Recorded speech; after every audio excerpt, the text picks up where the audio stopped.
Hello, everyone. Thanks for coming. God is good all the time.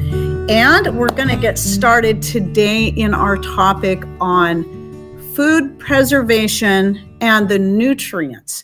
So this is going to be in regards to the nutrients that you're actually saving. I'm going to be a little bit general. I'm not going to go into deep detail about every single thing. But I was kind of surprised and yet not surprised to learn a few things that I didn't know before, things I was suspicious of. But also this is because I get a lot of people that think that canning destroys all of the nutrients because, if you're pressure canning, that's 90 minutes. If you're talking quarts, this is just a general. And if you're water bath canning, low acid, 3 hours or whatever, if it's fruit, acidic things, it can be 30 minutes-ish, depending on the size of the jar. So that's a lot of heat, and they're going to destroy all the nutrients. Well, you may be surprised. One of the other things that got me to think more about this topic was somebody that had contacted me. I can't remember if it was in a comment or an email, but concerned that, or saying something that all store-bought bread has absolutely no nutrients in it. Well, while I will definitely tell you that fresh homemade bread from fresh milled organic whole grains is going to have far more nutrients and be far more healthy for you than any store-bought bread, no matter how organic it is, to say that even the healthiest organic bread at the store has absolutely no nutrients in it is just, it's a major falsehood. That is simply not true. At any rate, one thing I definitely had been learning for the past several years is that, especially when I started looking deep into freeze-dried foods, trying to understand, because I was considering the possibility of getting a freeze dryer at one point. So I'm like, okay, I want to do some comparisons first.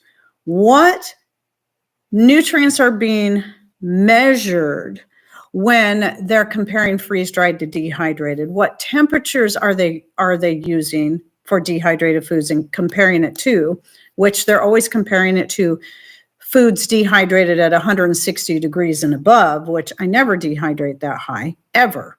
The highest I go, an electric dehydrator, is 125. That's the highest I go. I don't care what I'm dehydrating. No, I should say 140 to 160 are what they typically are comparing that to, which is really kind of unfair because obviously it's using a higher heat. And yes, more heat will destroy more nutrients, but it's not as much as you think. And that includes canning. So here, see, let me see what Linda says here. I don't remember my older family members talking about nutrients much. Mama always said, whether you like it or not, it'll fill a spot. Absolutely, Linda. And I think, though, I think it is important to be concerned about making sure you're getting as much nutrients as you can. I think there's far too much. It's the fear-mongering thing again. Oh, if I can this, I'm going to lose all my nutrients. Well, here's something interesting, is that if you take your fresh vegetables or fruits straight from the garden and immediately can them, you're going to preserve more nutrients than you would if you brought that fresh stuff in and set it in your refrigerator and left it in there for a week. Because once that stuff has been removed from the plant, it starts losing its quality and nutrients. But canning it is going to preserve most of them. And the thing that really got me the most was I for a while there was assuming it was maybe all the not vegetables, all the vitamins, because vitamins are more delicate than minerals. So I figured maybe it was possible it was all the vitamins that were getting lost. But like when they did the studies comparing freeze-dried to dehydrated, they were mostly only comparing two nutrients, and that was vitamin A and vitamin C. And that's it. Those are the two that get destroyed first. Then you have a couple of B vitamins. The other two, there's only 4 total that you're going to lose, either a certain amount of or possibly over time all of. And the other 2 are thiamine and riboflavin.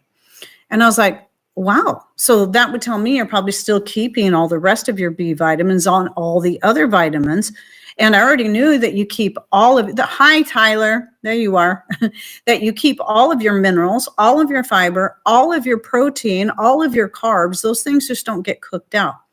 So I was really thrilled to learn that about the canned food. Is if you can it up immediately, straight from the garden, that's how you're going to save the most of your nutrients.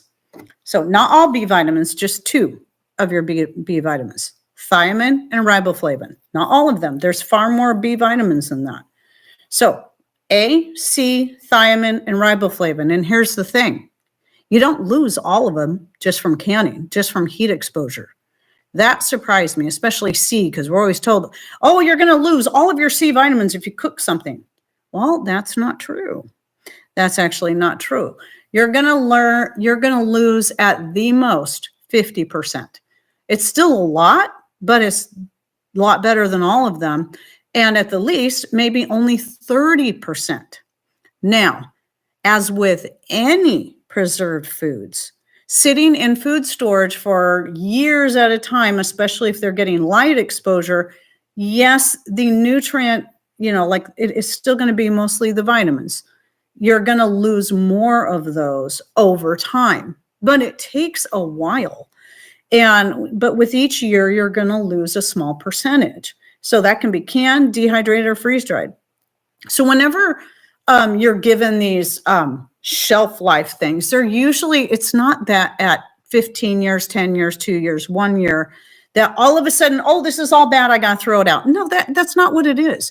Remember that when you look at dates on store-bought foods, first of all, they were something that's newer within the past, oh gosh, I don't know how many years. I don't want to throw a number out, I'll be wrong. But it used to be store-bought foods didn't have dates on them. Because if they were shelf-stable foods, they're shelf-stable, okay? But then it became a requirement to put dates on them. Well, guess what dates do? They make people throw out perfectly good food so they can run down to the store and buy more. And if you actually pay attention to what the dates say, they had to actually start removing expires from the dates so that it says best by or best if used by. Well, what that's telling you is it simply means you're going to get the best quality and the most nutrients if you use it by that date. And it's usually just a made-up date. It doesn't mean it spoils after that time. It's such a misconception. Now, we're talking shelf stable. Now, once you've opened that stuff, especially if it's something liquid, it's a jar or a can, then yes, it is going to spoil even in the fridge if you leave it for too long. But if it's shelf stable, it's shelf stable. As long as your food, whatever it is holding its seal, it's not going to just suddenly up and go bad. Foods bought in the store that are in cans, metal cans, they're going to go bad far quicker than the stuff in your jars because, especially if you're talking anything acidic, I would never again store any kind of acidic food for a long term. So you're talking canned mandarin oranges, peaches, anything like that, tomatoes, in metal cans. And the reason why is the acid in those foods will start eating at the cans and eventually it will break the seal. So not only will they taste terrible because that metal is getting into the food, it will taste like metal. If the food tastes like metal, that means that's what's happening. But it will also eventually break the seal somewhere on there. That's far less likely to happen with a jar of food. So again, this jar here is 4 years old of some chicken vegetable soup. Ferments dehydrated on a low temp will wake up in warm, wet gut.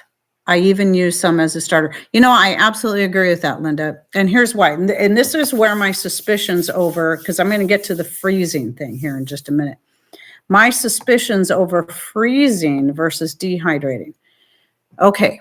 So from my own experience, I have found that foods that have been, fruits, vegetables that have been previously frozen, when you go to try to ferment them, they either won't ferment at all or they're just not very active. So you have to use a starter if you want to get them to get going at all. Yeah, I found this one year when I was making we're taking the apples off the tree. I was dehydrating a whole bunch of apples and peeling them and taking the peels and making vinegar. But it's like, okay, I have a ton of vinegar and I have a ton of apples I'm still working through. And I thought, why not just take these peels and freeze them, and I can make vinegar with them when I have more space for vinegars, because obviously the vinegar is going to take up more space than just the peels in the freezer. So I did that. And then when it came time to make the vinegar, it fermented, but not as well, but then quickly went bad in storage. I've never had vinegar just go bad before. Well, I wouldn't even say it went bad, but I think I was contending with two different things. The fact that the apple peels had been previously frozen, and then the fact that I didn't have lids on that were airtight enough. They were just the standard plastic lids without the silicone liner in there. And so it was getting oxygen exposure, which vinegar that hasn't been distilled, when it's put in storage, it has to be in an airtight jar. It has to be completely airtight, or it will keep working until it reverses itself and eats up all the acetic acid. So all you have left is nasty water. And that happened with all of that. But also trying to make a ferment starter out of frozen fruits, same problem. I couldn't get them to ferment. But I can do that with my dehydrated goods. I can make ferments with dehydrated, like a starter, especially out of dehydrated fruits, vegetables, or whatever, and not have any issue with them fermenting. And especially vinegar, because vinegar is the one thing I don't bother adding a starter to, but I use my starters for pretty much any other ferment just to make sure it's going to ferment.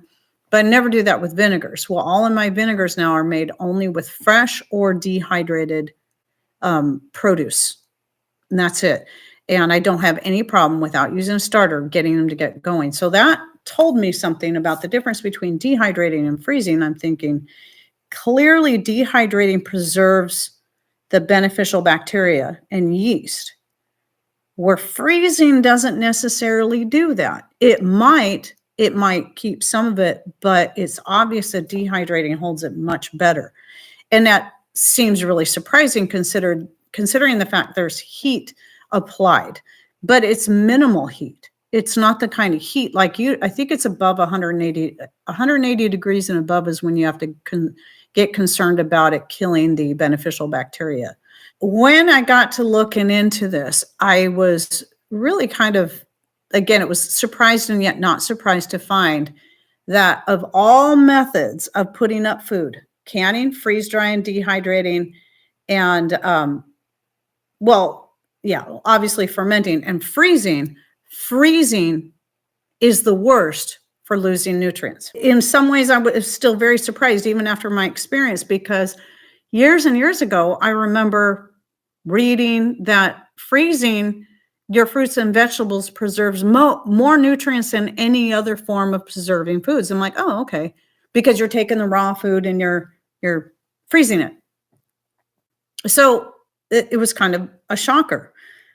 And then here was the other thing, blanching. Okay, I hate blanching, especially certain things. So a lot of things I do not blanch. If I'm going to freeze it or dehydrate it, I do not blanch. But apparently when it comes to freezing, if you're taking your fresh fruits and vegetables that you plan on freezing and you blanch them, that's actually going to help preserve those nutrients, prevent the nutrient loss you would normally get in the freezing process. And it kind of blew me away. But I'll tell you, I'm not gonna go back to blanching snow peas before I freeze them. I did that one year and said never again. Taking fresh snow peas and putting them immediately in the freezer is so much better as far as taste and texture. So I won't blanch them because the taste and texture, I'm getting plenty of nutrients from everything else. The taste and texture of those is far more important because they're nasty if you blanch them first and then freeze them. Yuck. That I thought was really interesting. Now, it's not going to stop me from freezing certain foods. I'm still going to be freezing certain foods, and I'm definitely still going to be freezing them without blanching certain ones. But there are certain things that I dehydrate that I do cook first, like pumpkin, other types of squash, zucchini I dehydrate raw, and potatoes, because potatoes can turn black if you don't cook them first before dehydrating. And there's something else. I know there's something else I cook first. That's a fruit or a vegetable, not a fruit, a vegetable of some kind. I can't think. Maybe it's just those two. I'm drawing a complete blank. But anyway, that's something to consider. Now, I don't think the blanching first before dehydrating is going to make a difference as far as nutrients, or I missed that part. But that's what I came across when it came to freezing. So that was a bit of a surprise. Now, fermenting obviously can preserve because there's no heat applied at all, no freezing going on. And that's probably going to preserve most, if not all, of the nutrients. And then I'm going to say it again about the freeze drying is that while you will probably preserve the A and the C, more of vitamins A and C than you would in dehydrating, there's not that big of a difference in the loss, especially when you look at the fact they're comparing that to dehydrating at a higher heat rather than a lower heat, or even just at room temperature. And the fact that if you're planning on cooking that food, that freeze-dried food, you're going to lose those same nutrients when you go to cook it and then some. So it's, as far as nutrients, I tell people don't use that as a selling factor if you want a freeze dryer. If you want a freeze dryer, you got to decide, is this going to be the best for me? How do I plan on using this? Like some people, freeze-dried food is going to be easiest for if you're going camping, hiking, or taking it in a bug out situation because it's the lightest weight, definitely compared to canned. But it also rehydrates easier and faster than a lot, not all, certainly not all of your dehydrated foods. But you still have to have water. But you can also still eat freeze-dried foods straight from a package. And they're not going to be as chewy as a lot of your dehydrated foods. But don't use the nutrient selling factor as the selling factor for you, because it's just not. It's not one. It shouldn't be. It's all exaggerated claims. It's based in truth, but you have to look at the whole entire picture. Usually when people buy a freeze dryer, they're storing their foods the same way I do my dehydrated foods as well. Some people might store them in Mylar, which is going to prevent light exposure, which is going to help. But in jars, you're going to be more apt to get light exposure, which can destroy over time some of the nutrients. But of course, that's an easy fix because all you got to do is make sure you're storing them in a dark pantry, cabinet, room with thick, heavy blackout curtains like what we do. Fermenting snow peas is great. I do like the way the fermenting them kind of helps keep more of that crunch. That's the other thing is when I did the research into freeze drying, because again, I was looking into it because I wanted to know all the facts before I made such a massive investment into something like that. And the more I learned about it, and then the more I learned from about half of my followers that have a freeze dryer, half of them love it, half of them hate it. I mean, that's just kind of what I've seen. It's just a rough number out there, but I've had so many horror stories shared with me. But then on the other hand, I've had people like Cheryl here who love their freeze dryer. And that's great. I'm glad that people who have made that investment are finding it to be a very worthwhile investment because that's where it's important. But the reason I bring this up a lot is not to try to make anyone who's bought a freeze dryer feel bad or wrong. No, absolutely not. But it's because it's kind of like when the Excalibur was like the only dehydrator, even though they were newer than Nesco, and which was originally Open Country was the name. I can't remember the name of the company, American Harvest or something, that makes both. Well, then Excalibur became the Cadillac of dehydrators. Again, just like with freeze drying, this is nothing against the Excalibur. So I saw people talking about this Excalibur, and I still see it sometimes, not as much as I used to, talking about the Excalibur dehydrator, saying that's the only way to dehydrate food. And I'm like, well, that's absolutely not true. But then what happens is people feel like, oh man, because I'm dehydrating my stuff by my wood stove or using a hanging net thing or my own fabricated thing, I must not be doing it right because I don't have the Excalibur or I have a Nesco or I have whatever. And I've seen people do that where it's kind of like a shaming people for not spending a crap load of money on something they really didn't need. Now, if you found the Excalibur fits your need and it's perfect for you, great. But I can buy 2 of these for the price for less than the price of 1 Excalibur. And I like these a lot. I love the way that I don't have to fiddle with the door to put it on there. That's me. That doesn't mean the Cosori dehydrators are best or that my setup that I use in the wintertime next to the wood stove is best. It's what's best for me. And so it's finding what works best for you, and just don't jump in and buy something that's really expensive because somebody on YouTube said it was the only way or the best way. Because it's simply not true.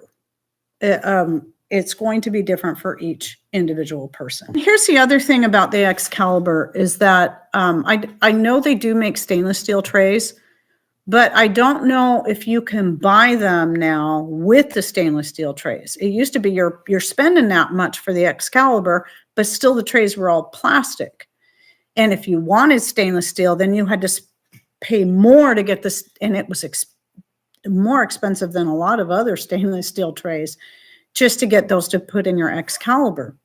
More like with the Cosori, $140, and it already has stainless steel trays. And this is the smaller one. It was the first one that came out. It's 6 trays, but they now have a bigger one that's 10 trays. So it's not only taller, but it's also wider because it has wider trays, and they're already stainless steel. However, it's not a fine mesh. So that's why I use fabric. I would use fabric on it anyway, just like I did with my Nescos.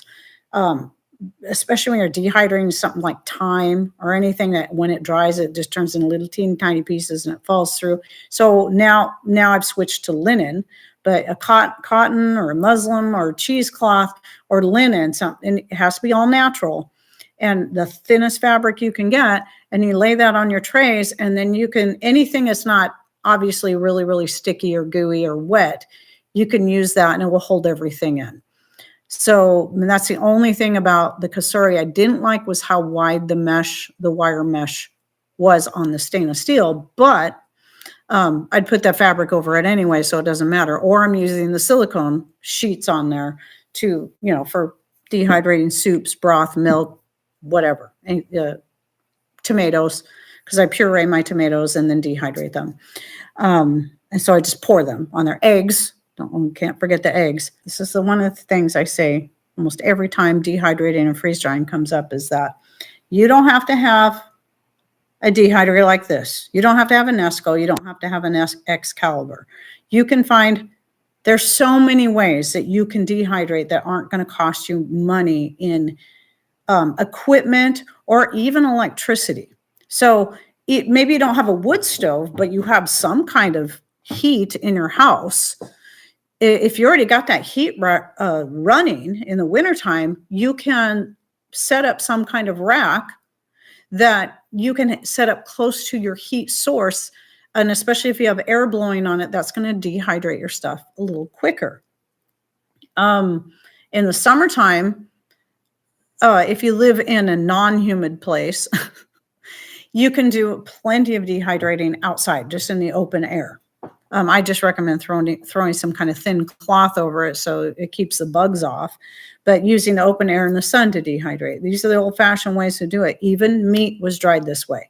Sometimes it was smoked, but not always. I have this old picture that I'll put this in the separate video that I make from this, but where it shows Native Americans, they were simply, a lot of times they did smoke the meat, but sometimes they just laid it on poles out in the sun and let it dry like that. And that's how they dehydrated their meat to get them through the winter. They didn't have fancy equipment other than what they made with their own 2 hands.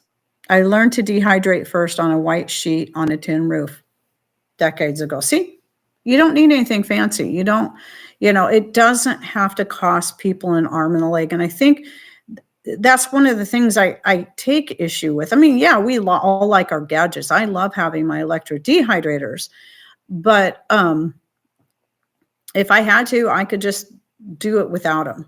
I just have to do most of my dehydrating during the winter when the wood stove's going, because things don't dehydrate well here in the summer when humidity is high. But I would find other ways if I couldn't afford to buy these. If you like whatever the gadget is and you don't mind paying that kind of money, and that's going to suit your needs after you've done all your thorough research to make sure it's going to be right for you, not just basing it on somebody's YouTube video that absolutely loves theirs and has a product to sell as well, because they get commission off of every sale they make through their people going through their links. I mean, I do too on my Nakano knives, so I have nothing against that. And some of my other products like Garden Stock and a few other things, Mother Earth products, Dr. Jacobs. I have several things in there that are affiliate links. And so when people go through those links to buy the product, then yes, I make a little bit of commission, and that's great.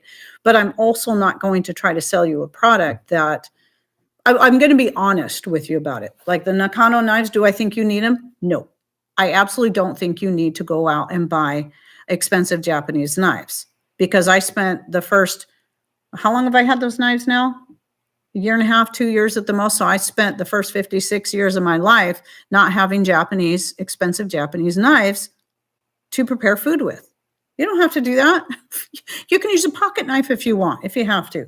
So I'm going to be honest with you about that. I'm not going to try to tell you this is the only way to do it.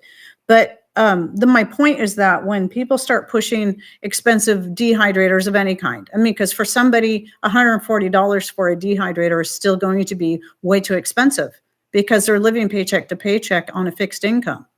So there's cheaper ways. I like to make sure people know there's other ways you can do it. There's not one right way. And I hate seeing people being discouraged from being able to put up food because they can't afford a massive all-American pressure canner, because they are expensive, and they've gone up quite a bit in price since I bought mine. And I got the second to the biggest one. It was expensive then, and it's even more expensive now. Or let me look over my notes really quick and make sure I covered everything about the nutrients. Oh, there is something I forgot. So when it comes to some foods, so especially when you're looking at herbs, medicinal herbs, like things that are woody, things like barks and roots, and then mushrooms, even tomatoes can bring out even more nutrients. So some people think you're going to get all the most nutrients if you eat it raw. That's not always true. Some things, yes, but not all things. So this is why roots and barks are commonly used, and especially your harder mushrooms like the turkey tail. When you dehydrate those up, they're hard. They don't powder up easy like just a standard mushroom would. Those are much lighter and airier. But your turkey tail mushrooms are very, very dense, and so they dehydrate up really hard.